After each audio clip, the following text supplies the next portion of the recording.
ನಮಸ್ಕಾರ. ನಾನು ಭುವನ. ಭಕ್ತಿ ಎಂದರೆ ಕೇವಲ ಪೂಜೆ ಅಲ್ಲ, ಅದು ಹೃದಯದ ಶುದ್ಧತೆ.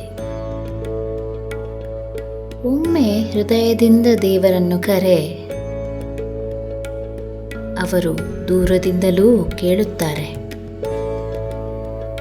ಪೂಜೆಯ ಶಬ್ದಕ್ಕಿಂತ ಭಾವನೆಯ ನಿಶ್ಶಬ್ದ ಹೆಚ್ಚು ಪವಿತ್ರ. ದೀಪದ ಬೆಳಕಿನಲ್ಲಿ ಕಾಣುವ ದೇವರು ನಮ್ಮೊಳಗೆ ನಿಂತಿರುತ್ತಾರೆ. ನಂಬಿಕೆ ಮಾತ್ರ ಸಾಕು. ಪ್ರತಿ ಉಸಿರು ಪ್ರಾರ್ಥನೆಯಾಗುತ್ತದೆ. ಭಕ್ತಿ ಎಂದರೆ ದೇವರನ್ನು ಹುಡುಕುವುದಲ್ಲ, ನಿನ್ನೊಳಗಿನ ದೇವರನ್ನು ಅರಿತುಕೊಳ್ಳುವುದು. ಇದು ವಾಯ್ಸ್ ಆಫ್ ಭುವನ.